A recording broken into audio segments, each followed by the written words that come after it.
Hai, damai sejahtera untuk semua kita. Bagi yang merayakan tahun baru, selamat tahun baru. Pasti ngerayain sih. Dan bagi teman-teman yang Kristiani, selamat Natal. Dan untuk semua teman-teman aku yang ada di Instagram, yang ada di real life, yang ada di sosial media lainnya, selamat tahun baru aku ucapin. Sebelumnya kali ini aku membawa tema tentang casting waktu itu. Sebenarnya tema casting ini kenapa aku bawa? Karena satu, waktu itu aku lagi ngadain vote dan vote-nya itu cukup tinggi untuk aku cerita gitu. Saat aku vote ini, wow, vote-nya lumayan banyak, sekitar 75% ke atas, sekitar hampir 80% vote untuk cerita dan sekitar hampir 20% vote enggak.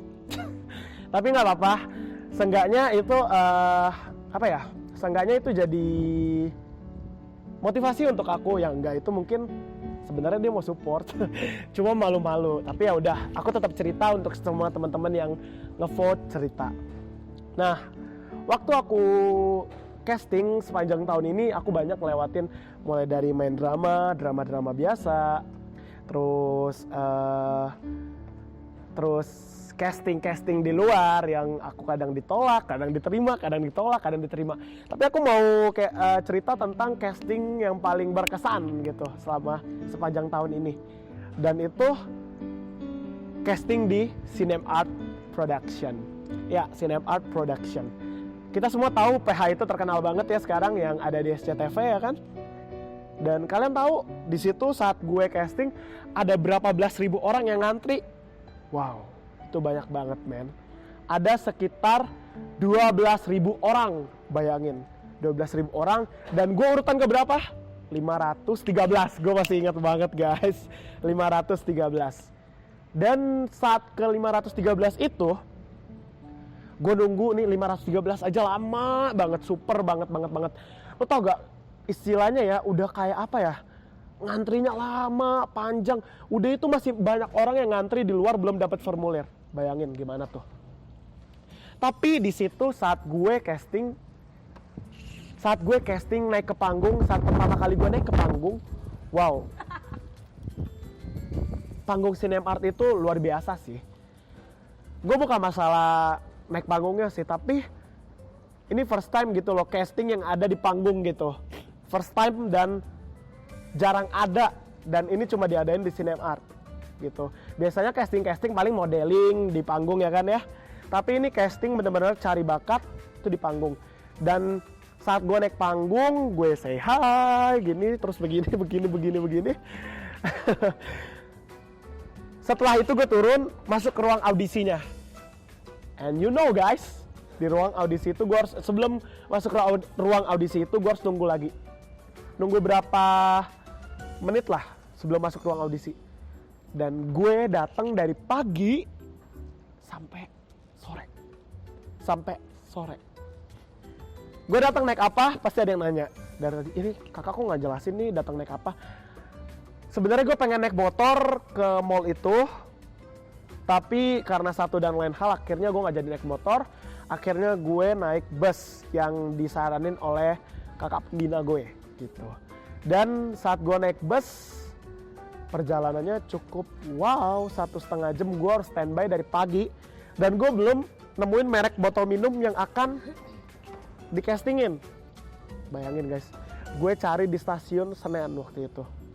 Di stasiun Senen, dan pas gue cari, akhirnya ketemu di Indomaret, di Alfamart, di dekat rumah gue semua nggak ada merek minuman itu. Padahal itu merek minuman terkenal. Tapi cuma baru launching mungkin ya. Cuma nggak ada. Saat gue dateng, gue maju,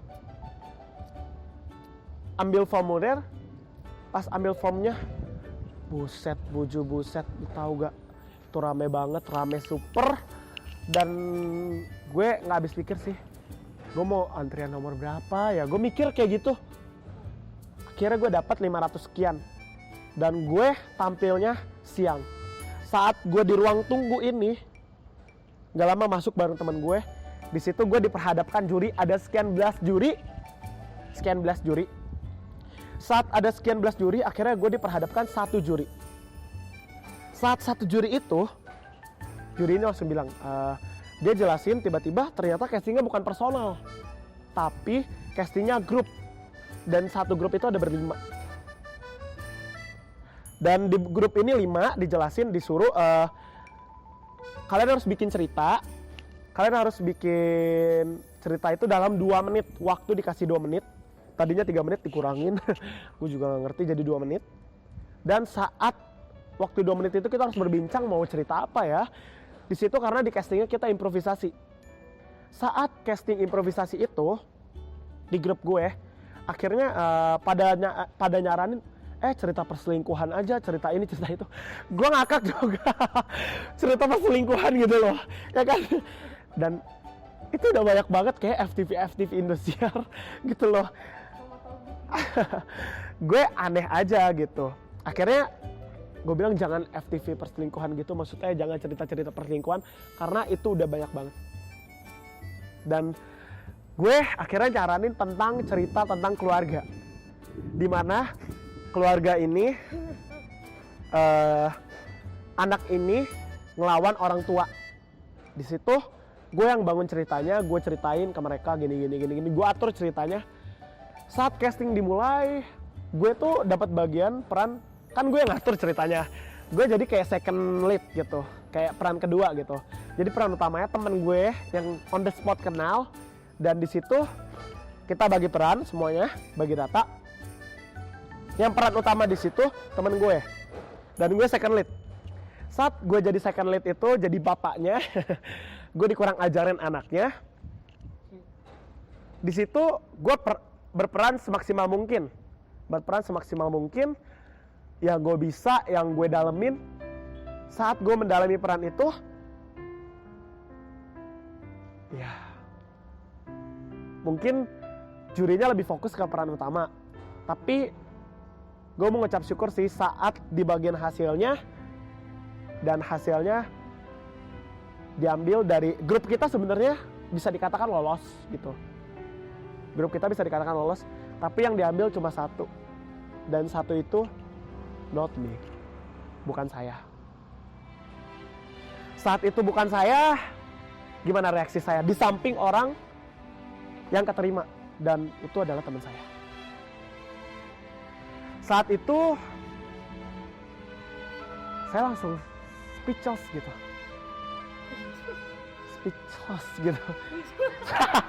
Speechless gitu. Ya padahal lagi sedih ya. Ya udahlah, ya udah. Lagi speechless. Itu bukan gue. Gue deg-degan gitu. Gue bingung. Ya udahlah. Tapi saat temen gue dapat kata lolos, di stempel lolos, dia lari peluk gue. Thank you ya sob, gara-gara lu gue bisa lolos. Dan di situ gue seneng banget. Gue hari itu nggak marah, biarpun gue sempat terbengong diri, sempat kaget.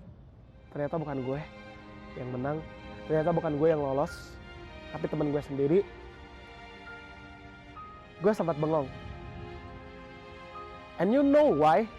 Kenapa temen gue bisa lolos? Bukan karena gue, mungkin karena kemampuan dia. Dan mungkin karena gue harus belajar lagi. Tapi disitulah proses yang gue harus belajar lagi gitu loh. Berarti biarpun gue bisa, gue harus belajar, tetap gue harus belajar.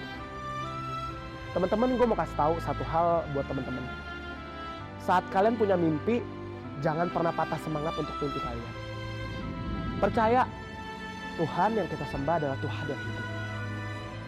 Satu kali lagi, saat hari itu, aku bisa mengucap syukur. Aku bisa mengucap syukur atas kekalahanku. Aku bukan kalah, aku udah jadi pemenang. Aku udah jadi pemenang saat aku mengucap syukur. Aku sudah memberikan kesempatan untuk yang lain untuk maju. Aku hari itu, Tuhan Yesus, terima kasih Tuhan untuk hari yang Kau berikan. Dan saat hari itu tiba, saat jam detik itu tiba, aku gak marah. Aku mengucap syukur di detik kekalahanku. di detik aku ditolak. Menurut aku hari itu, Tuhan, aku percaya sukses bukan di tangan orang yang gak mau berusaha, tapi sukses ada di tangan orang yang mau berusaha.